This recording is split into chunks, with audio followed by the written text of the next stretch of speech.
اعوذ باللہ من الشیطان الرجیم بسم اللہ الرحمن الرحیم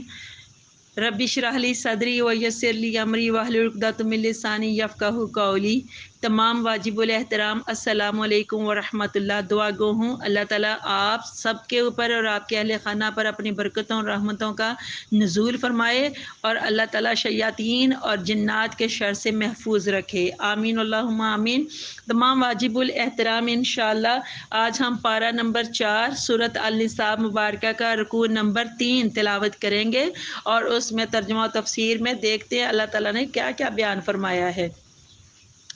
بسم اللہ الرحمن الرحیم۔ واللاتی یاتین الفاحشات من نسائکم فاستشہدوا علیہن اربعۃ منکم فإن شاہدوا فامسکوہن فی البیوت حتی یتوفاہن الموت او یجعل اللہ لہن سبیلا واللذان یاتیانہا منکم فاعذوہما فإن تابا واصلحا فاعرضوا عنہما ان اللہ کان توابا رحیما انما التوبۃ علی اللہ للذین یعملون السوء بجہالۃ ثم یتوبون من قریب فاولئک یتوب اللہ علیہم وکان اللہ علیما حکیما ولیست التوبۃ للذین یعملون السیئات حتی اذا حضر احدهم الموت قال انی تبت الآن والذین یموتون وهم کفار اولئک اعتدنا لهم عذابا علیم یا ایھا الذین آمنوا لا یحل لکم ان ترثوا النساء کرہا ولا تعضلوہن لتذہبوا ببعض ما آتیتموہن الا یاتین بفاحشۃ مبینۃ وعاشروہن بالمعروف فإن کرہتموہن فعسى ان تکرہوا شیئا ویجعل اللہ فیہ خیرا کثیرا وإن أردتم استبدال زوج مکان زوج وآتیتم احداہن قنطارا فلا تأخذوا منہ شیئا تأخذونہ بہتانا وإثما مبینا وکیف تأخذونہ وقد أفضى بعضکم إلی بعض وأخذنا منکم میثاقا غلیظا ولا تنکحوا ما نکح آباؤکم من النساء إلا ما قد سلف انہ کان فاحشۃ ومقتا وساء سبیل۔ صدق اللہ العظیم۔ شروع کرتی ہوں اللہ تعالیٰ کے نام سے جو مہربان ہے اور ہمیشہ رحم فرمانے والا ہے۔ رکوع نمبر 3 کا ترجمہ سورۃ النساء مبارکہ۔ واللاتی یاتین الفاحشات، اللہ تعالیٰ فرماتا ہے جو کہ بدکاری کا ارتکاب کرے، من نسائکم تمہاری عورتوں میں سے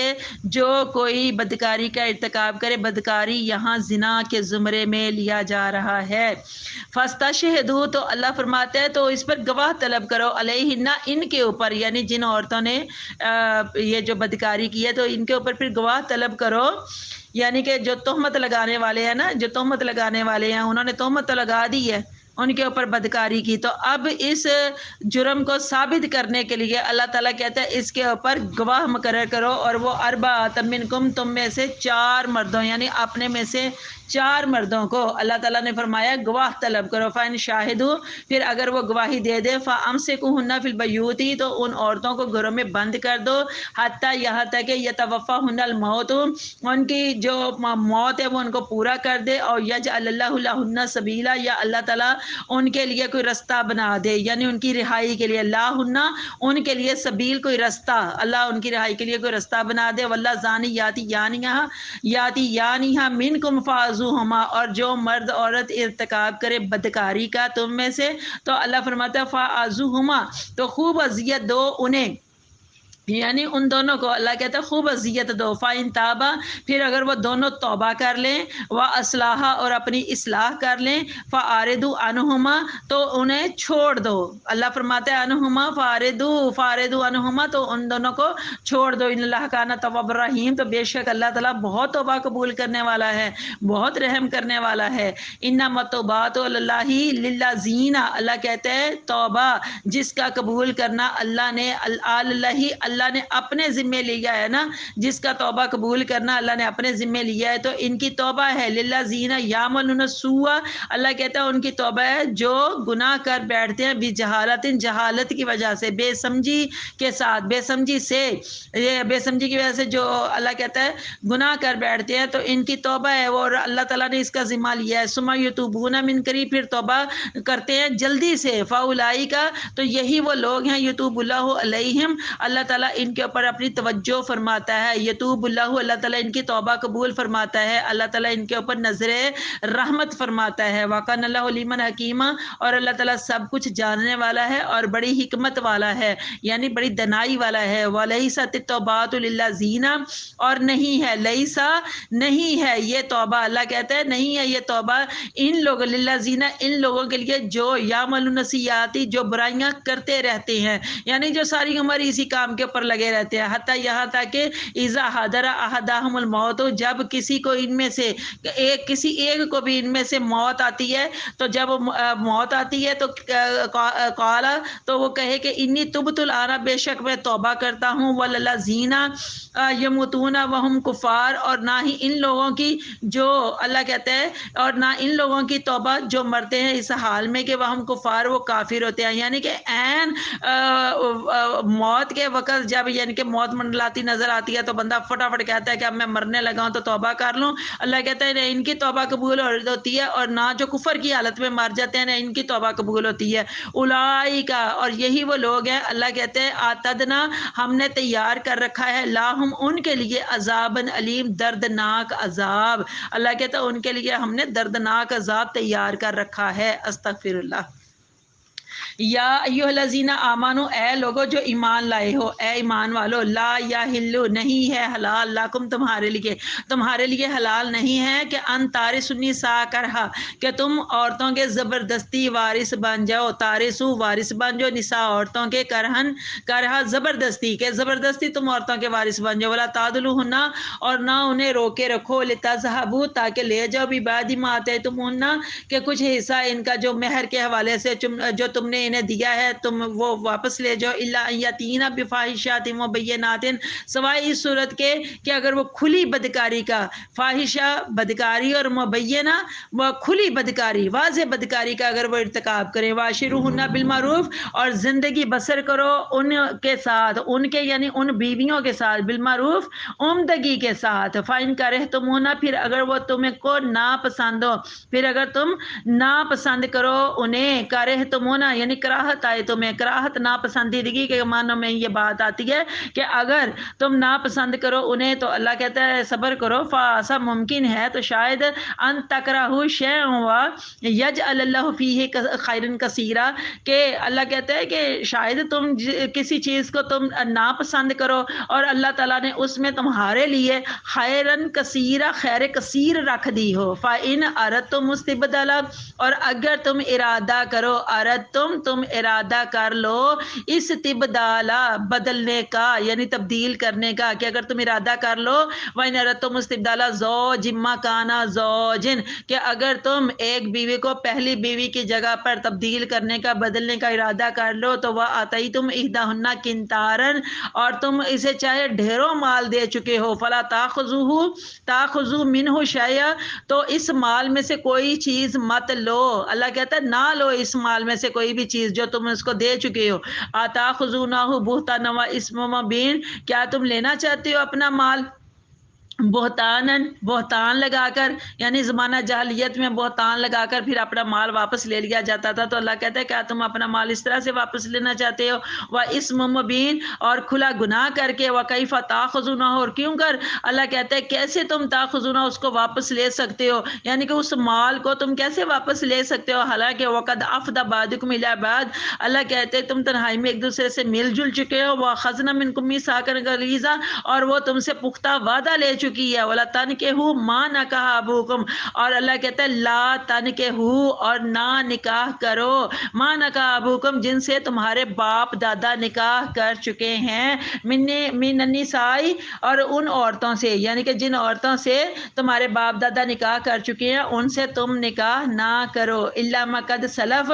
مگر اس سے پہلے اللہ کہتا ہے جو ہو چکا ہے سو ہو چکا، اللہ کہتا ہے وہ معاف ہے، جو یعنی کہ پہلے زمانہ جاہلیت میں ہو گیا نا، اللہ کہتا ہے وہ معاف ہے، انہ کان فاحشۃ و مقتا، اور اللہ کہتا ہے یہ انتہائی، یہ جو فعل ہے نا یہ انتہائی بے حیائی کا، فاحشۃ، فاحشہ کہتے ہیں بے حیائی کو، اللہ کہتا ہے یہ انتہائی بے حیائی کا فعل ہے، وہ مقتا، اور نفرت والا فعل تھا، وساء سبیلا، اور بہت برا طریقہ تھا، صدق اللہ العظیم۔ سورۃ النساء پارہ نمبر 4 رکوع نمبر 3 کی آیت نمبر 15 میں 15 اور 16 یہ جو آیتیں مبارکہ ہیں، یہ دونوں آیتیں ایک دوسرے کے ساتھ جو جڑی ہوئی ہیں، ان دونوں کے اندر جو احکامات ہیں ملتے جلتے ہیں، لیکن ان میں جو فرق ہے واضح طور پر وہ بیان کرتے ہیں ابھی ہم تفسیر میں۔ تو آیت نمبر 15 میں اللہ تعالیٰ نے فرمایا کہ جو کوئی ارتکاب کرے بدکاری کا، یعنی بدکاری یہاں زنا کے معنوں میں ہے، اور دوسری برائیوں کی طرح زنا بھی جاہلیت میں عام تھا۔ پیشہ ور خواتین اپنے گھروں کے اوپر مخصوص قسم کا پرچم لہرایا کرتی تھی۔ اسلام نے اس برے فعل کی روک تھام کے لیے صرف نصیحت وغیرہ پر اکتفا نہیں کیا، بلکہ اس کا ارتکاب کرنے والے کی سزا مقرر فرمائی، اور سزا بھی بڑی سنگین مقرر کی۔ آیت نمبر 15 اور 16 میں اس کا ذکر کر کے جو سزا مقرر فرمائی ہے، اسی بات کا ذکر ہے۔ آیت نمبر 15 جو ہے وہ شادی شدہ عورتوں کے متعلق ہے کہ اگر وہ شادی شدہ ہوتے ہوئے بھی اس جرم کا ارتکاب کریں، یعنی زنا یعنی بدکاری کا ارتکاب کریں، تو انہیں ان کے گھروں میں سزا کے طور پر نظر بند کر دیا جائے، یہاں تک کہ ان کی زندگی ختم ہو جائے، یا اللہ تعالیٰ ان کے لیے پھر کوئی دوسرا حکم نازل فرما دے۔ اور جو دوسری آیت نمبر 16 ہے، اس میں غیر شادی شدہ مرد اور عورت کی سزا کا ذکر ہے، لیکن یہ سزا تب دی جائے گی جب ان کا جرم ثابت ہو جائے، اور اس جرم کا تعلق چونکہ عزت و آبرو کے ساتھ ہوتا ہے، اس لیے اس کے اسباب کے لیے 2 نہیں بلکہ 4 گواہوں کی ضرورت ہے۔ یہ چاروں گواہ مسلمان ہوں، مرد ہوں، عاقل ہوں اور آزاد ہوں۔ کچھ عرصے بعد یہ جب آیتیں نازل ہوئیں تو اس کے کچھ عرصے بعد سورہ نور کی جو آیت زانیہ اور زانی کے حوالے سے وہ نازل ہوئی، جس میں غیر شادی شدہ زناکار عورت اور مرد کی جو سزا بیان کی گئی، اور اس میں سنت صحیحہ نے شادی شدہ عورت اور مرد کی جو سزا ہے وہ رجم مقرر فرمائی۔ آیت نمبر 17 اور 18 میں اللہ تعالیٰ نے توبہ کے متعلق بیان فرمایا۔ تمام واجب الاحترام توبہ کا جو لغوی معنی ہے رجوع کرنا اور لوٹ آنا، یعنی جس سمت میں آپ چلے جا رہے ہیں ادھر سے منہ پھیر کر دوسری سمت پر چل پڑیں۔ توبہ کی قبولیت کے لیے کئی شرطیں ہیں، جن میں سے اہم یہ ہے، نمبر 1 پہلی شرط جو ہے کہ توبہ کی قبولیت کے لیے ندامت کا ہونا، یہ پہلی شرط ہے کہ بندہ گناہ تو کر بیٹھا ہے، کوئی غلطی تو کر بیٹھا ہے، لیکن اب اس کے لیے وہ شرمسار بھی ہے۔ دوسری جو اس کے لیے شرط ہے، وہ دوسری شرط اس گناہ سے اسی وقت باز آ جانا۔ تیسری شرط ہے دوبارہ وہ گناہ نہ کرنے کا پختہ ارادہ کرنا، اور چوتھی شرط یہ کہ یہ سب کچھ اللہ سے شرمسار ہو کر کرے۔ چوتھی شرط یہ ہے کہ یہ سب کچھ اللہ سے شرمسار ہو کر کرے، کہ شرم بھی آ رہی ہے کہ میرا اللہ دیکھ رہا ہے، میرا اللہ کیا کہے گا، میرا اللہ اس کے اوپر مجھے سزا دے گا۔ اور پھر ایسی توبہ کو اللہ تعالیٰ نے قبول فرمانے کا وعدہ فرمایا ہے۔ توبہ فوراً کرنی چاہیے، انسان اس غلط فہمی میں نہ رہے کہ ابھی توبہ کی کیا جلدی ہے، چلو جب موت آئے گی تو دیکھا جائے گا، اس وقت میں توبہ کر لوں گا۔ کیا پتہ موت اچانک ہی آ جائے اور توبہ کی توفیق سے ہی محروم کر دے۔ نیز وہ بدبخت جو کفر پر مرتا ہے، ان دونوں قسم کے لوگوں کے لیے، ایک وہ جو توبہ میں دیر کرتا ہے اور حتیٰ کہ موت کا وقت جو ہے وہ قریب آ جاتا ہے، اور دوسرا جو کفر کی حالت میں مرتا ہے، ان دونوں قسم کے لوگوں کے لیے اللہ تعالیٰ نے دردناک عذاب تیار کر رکھا ہے۔ ان کی بخشش کی تو پھر کوئی صورت نہیں ہے۔ استغفر اللہ۔ آیت نمبر 19 میں جو اللہ تعالیٰ نے حکم دیا ہے کہ تمہارے لیے حلال نہیں ہے کہ تم زبردستی عورتوں کے وارث بن جاؤ، یہ حکم عرب کے جو حوالے سے صدیوں سے یہ رائج ایک طریقہ تھا، اس کے اوپر آیا تھا۔ یہ جو حکم ہے اللہ تعالیٰ کو اس طریقے کے اوپر آیا تھا کہ جب خاوند کے مرنے کے بعد اس کا لڑکا اپنے باپ کی جائیداد کی طرح اس کی بیوی یعنی جو اپنی سوتیلی ماں ہوتی تھی اس کا بھی وارث بن جاتا تھا۔ چاہتا تو اس کو بغیر مہر ادا کیے اپنے نکاح میں لے آتا، چاہتا تو کسی دوسرے مرد کے ساتھ اپنی مرضی سے نکاح کر دیتا اور مہر خود وصول کرتا۔ یہ بڑی ظالمانہ رسم تھی، اور یہ جو رسم تھی یہ صرف عرب میں نہیں تھی بلکہ یونان میں بھی تھی، روم میں تھی۔ تو قرآن مجید فرقان حمید نے مظلوم عورت کی فریاد رسی کی اور مردوں کو یہ سب کرنے سے سختی سے روک دیا گیا۔ حضور صلی اللہ علیہ وسلم کا ارشاد پاک ہے کہ تم میں سے بہتر وہ ہے جو اپنے گھر والوں کے ساتھ عمدہ برتاؤ کرتا ہو۔ کاش ہم ان باتوں کو سمجھیں اور ان باتوں کے اوپر عمل کریں۔ آیت نمبر 20 اور 21 میں اللہ تعالیٰ فرما رہے ہیں کہ اگر عورت کی غلطی اور کوتاہی کی وجہ سے طلاق ناگزیر ہو گئی ہو تو خاوند کو اپنا مہر واپس لینے کا حق ہے۔ اپنا مہر واپس لینے کا حق ہے، لیکن اگر عورت کا کوئی قصور نہیں ہے، اس کی عورت کی کوئی غلطی نہیں ہے، کوئی اس نے گناہ نہیں کیا، اور پھر بھی اللہ کہتا ہے تم اسے چھوڑ کر دوسری عورت سے نکاح کرنا چاہتے ہو تو تمہیں یہ حق حاصل نہیں ہے کہ جو تم پہلے خوشی سے عورت کو دے چکے ہو، خواہ اس کی مقدار بہت زیادہ ہو تو وہ واپس لو۔ امام راضی رحمۃ اللہ علیہ فرماتے ہیں کہ جب کوئی آدمی زمانہ جاہلیت میں دوسری شادی کرنا چاہتا تو وہ اپنی پہلی بیوی کے اوپر زنا کی تہمت لگاتا اور اس کو اتنا مجبور کر دیتا کہ وہ اس کو مال دے کر طلاق حاصل کرے۔ اس برے عمل سے بھی سختی سے مسلمانوں کو روکا گیا ہے کہ یہ کام نہیں کرنا۔ آیت نمبر 22 میں اللہ تعالیٰ نے فرمایا کہ جن سے تمہارے باپ دادا نکاح کر چکے ہوں ان سے نکاح مت کرو، اس آیت سے پہلے جیسا کہ زمانہ جاہلیت کی بات جو پہلے ہم کر چکے ہیں کہ باپ کے مرنے کے بعد لڑکا اپنی سوتیلی ماں سے زبردستی شادی کر لیا کرتا تھا، یہ اسی بارے میں سخت تاکید کے ساتھ حکم کے معنوں میں آیا کہ مت کرو ان کے ساتھ نکاح، مت کرو ایسا۔ تمام واجب الاحترام اتنے سخت احکامات کے باوجود آج بھی ہمارے معاشرے میں آپ دیکھیے بہت ساری غلط رسمیں ہو رہی ہیں اور ہوتی ہیں۔ اللہ تعالیٰ ہمیں دین اسلام کو صحیح سمجھنے کی توفیق عطا فرمائے اور ان تمام احکامات کے اوپر اللہ تعالیٰ ہمیں عمل کی بھی توفیق دے۔ آمین اللہم آمین۔ اللہ آپ سب کا حامی و ناصر ہو۔ اجازت چاہتی ہوں، اللہ حافظ۔ میرے اس چینل قرآن ہماری زندگی کو آپ سب لائک بھی کیجئے، کمنٹ بھی کیجئے اور سبسکرائب کے ساتھ ساتھ بیل آئیکن کو بھی دبا دیں تاکہ میری تمام ویڈیوز آپ کو بر وقت ملتی رہیں۔ اللہ تعالیٰ آپ سب کا حامی و ناصر ہو۔ اللہ حافظ۔